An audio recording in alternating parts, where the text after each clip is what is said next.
सबको सन्मति दे भगवान। बेटा राम, बेटा राम, राम उठो राम।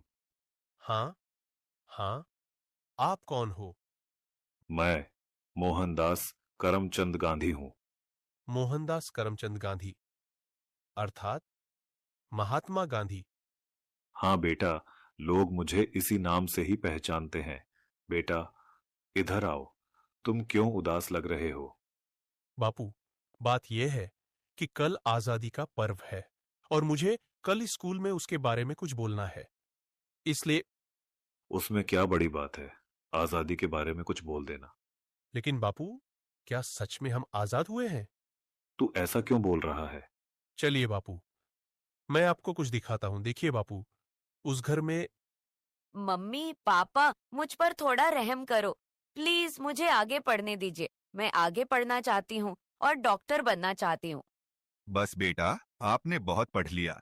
हमारे समाज में लड़कियां इतना पढ़े यही बहुत बड़ी बात है।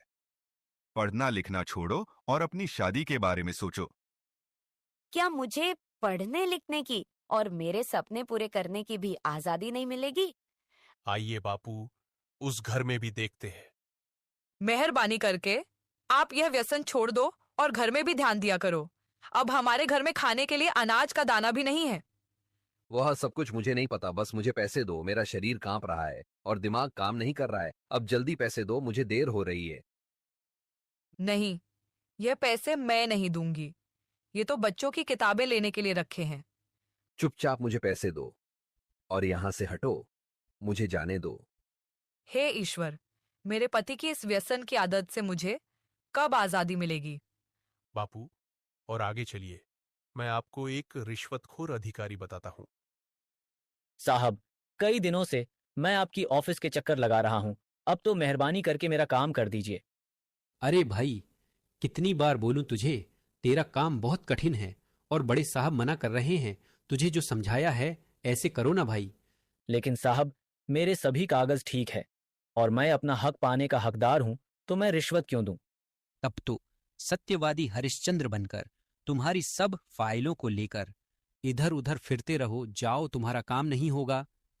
हे ईश्वर, हमारे जैसे ईमानदार लोगों को ऐसे रिश्वतखोर अधिकारियों से कब आजादी मिलेगी? चलो बापू, आगे। अरे भैया, ठीक से तोल माप किया करो। गेहूं और चावल तो मिले, पर दूसरी चीज कहां पर है? अरे भैया, आपको जल्दी आना चाहिए ना। बाकी सामान तो सब खत्म हो गया है। आगे से ही कम सामान आया था, उसमें हम क्या कर सकते हैं? आपने तो कल ही सामान देना शुरू किया है, तो खत्म कैसे हो सकता है? अरे यहां से निकलो भैया, और लोग भी लाइन में राह देख रहे हैं। आपको जो शिकायत है वह बड़े अधिकारी से जाकर करना। हे भगवान, हम गरीबों को ऐसे अनाज की तस्करी करने वाले लोगों से कब आजादी मिलेगी? देखा ना बापू आपने, क्या आपको लग रहा है कि सच में हमारा देश आजाद हुआ है? आज के समय में भी लड़कियों को पढ़ने की आजादी नहीं है। आज के समय में बहुत सारे लोग व्यसन के अधीन होकर अपने घर की जिम्मेदारी को भूल रहे हैं। यहाँ पर सरकारी अधिकारी भी रिश्वत लेकर अपना काम करते हैं। अनाज बेचने वाला भी अनाज की तस्करी करके गरीबों का अधिकार छीन रहे हैं। क्या हम सच में आजाद हुए हैं? हमें देखनी है आजादी हर हाल में, हमें देखनी है, हमें देखनी है आजादी।